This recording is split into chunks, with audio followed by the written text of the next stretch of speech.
Jeshi la polisi nchini Tanzania limevamiwa vibaya na wakili wa Chama cha Demokrasia na Maendeleo.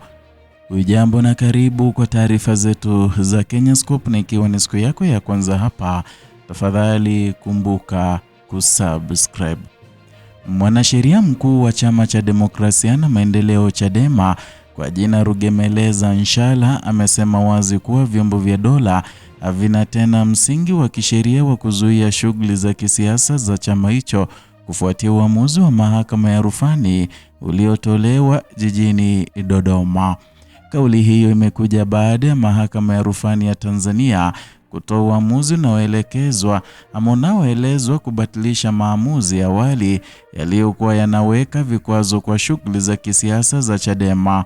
Kwa mujibu wa Nshala, uamuzi huo umeondoa kabisa tafsiri zozote za kisheria zilizokuwa zikizuia chama hicho kufanya mikutano, maandamano au shughuli nyingine za kisiasa.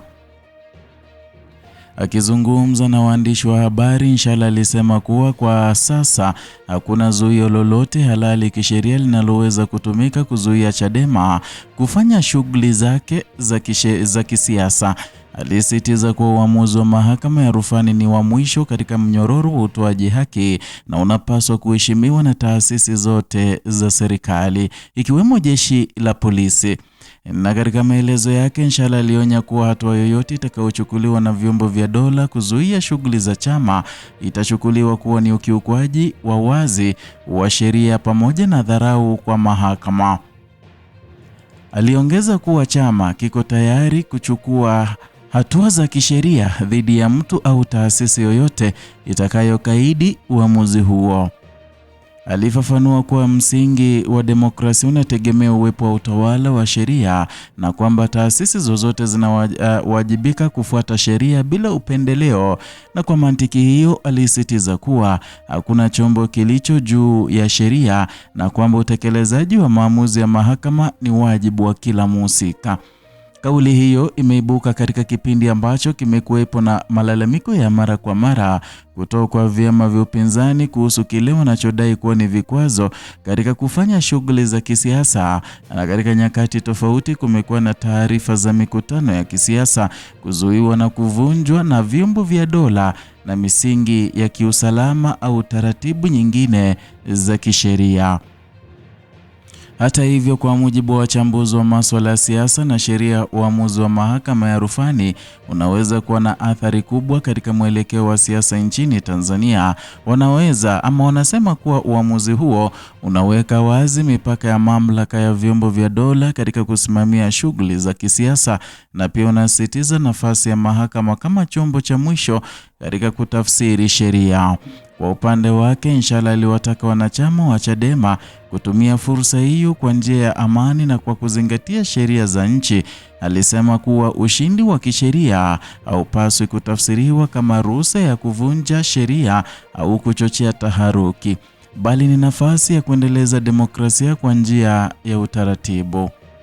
Aidha, alieleza kuwa chama hicho kitaendelea kufanya shughuli zake kwa mujibu wa katiba ya nchi, huku kikiheshimu mamlaka za dola, lakini pia kikidai haki zake pale zinapokiukwa. Alisisitiza kuwa njia ya kisheria ndiyo itakayotumika kushughulikia changamoto zozote zitakazojitokeza. Na katika hatua nyingine, wadau wa siasa wameendelea kutoa maoni yao kufuatia kauli hiyo pamoja na uamuzi wa mahakama. Baadhi yao wamepongeza msimamo uliotolewa na mwanasheria mkuu wa Chadema, wakisema kuwa unalenga kulinda utawala wa sheria na kuhakikisha kuwa maamuzi ya mahakama yanapewa uzito unaostahili. Wadau hao wanasema kuwa kuheshimiwa kwa maamuzi ya mahakama ni nguzo muhimu ya demokrasia, na kwamba hatua yoyote ya kupuuza au kukaidi maamuzi hayo inaweza kuathiri imani ya wananchi katika mfumo wa haki. Hata hivyo, kuna pia wito kutoka kwa baadhi ya wadau wanaosisitiza umuhimu wa tahadhari na ushirikiano kati ya pande zote husika. Wanasema kuwa pamoja na uamuzi wa mahakama, ni muhimu kwa vyama vya siasa na vyombo vya dola kufanya kazi kwa karibu ili kuhakikisha kuwa shughuli za kisiasa zinafanyika kwa amani na bila kuvuruga utulivu wa nchi. Kwa mujibu wa wachambuzi, hali ya sasa ni mtihani wa taasisi mbalimbali nchini Tanzania, ikiwemo vyombo vya dola, vyama vya siasa na mfumo wa mahakama. Wanasema kuwa namna ambavyo kila upande utatekeleza wajibu wake itaamua mwelekeo wa demokrasia na utawala wa sheria nchini humo. Na katika muktadha huo, jeshi la polisi linatarajiwa kuchukua hatua zinazozingatia sheria na maamuzi ya mahakama, huku likihakikisha kuwa linaendelea kulinda usalama wa raia na mali zao. Na wakati huo huo, vyama vya siasa vinatarajiwa kuendesha shughuli zao kwa kufuata taratibu zinazowekwa na kuepuka vitendo vinavyoweza kusababisha migogoro. Kwa upande wa kisheria, wataalamu wanasema kuwa uamuzi wa mahakama ya rufani una uzito mkubwa na haupaswi kupuuzwa. Wanasema kuwa utekelezaji wake ni muhimu katika kuimarisha misingi ya haki na kuhakikisha kuwa sheria inatumika kwa usawa kwa wote.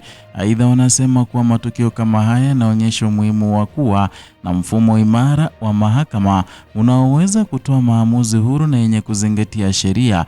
Mfumo huo, kwa mujibu wao, ndio unasaidia kusawazisha maslahi ya pande mbalimbali katika jamii. Na katika hitimisho lake, Nshala alisisitiza kuwa Chadema itaendelea kushirikiana na wadau wengine wa kisiasa ili kuimarisha demokrasia nchini, na alisema kuwa chama hicho kinaamini katika utawala wa sheria na kitaendelea kutumia njia za kikatiba katika kutetea haki zake. Kauli ya mwanasheria mkuu wa Chadema inaongeza uzito katika mjadala wa kitaifa kuhusu uhuru wa kisiasa na nafasi ya vyombo vya dola. Na sasa macho mengi yanaelekezwa katika utekelezaji wa uamuzi wa mahakama na namna taasisi mbalimbali zitakavyotekeleza wajibu wao kwa mujibu wa sheria. Ni hayo tuliokuandalia, mpenzi mtazamaji wa chaneli hii ya Kenyascope. Ikiwa ni siku yako ya kwanza umekutana na chaneli hii na ukafurahishwa na content zetu za hapa, tafadhali na kuomba uweze kusubscribe, kulike na kushare video zetu kwa ndugu, jamaa na marafiki ili waweze kupokea taarifa hizi ikiwa pengine hawajazipokea, na vile waweza kuwa wa kwanza kupokea taarifa zetu pindi tu tunapoleta content mpya. Unachostahili kufanya ni kugonga alama ya kengele ili uweze kupokea notifications ama alerts kila wakati tunapoweka taarifa mpya. Manake hapa ndipo napokea taarifa hizi kwa kina, uchambuzi wa kina, bila kupindisha wala kuegemea upande wowote.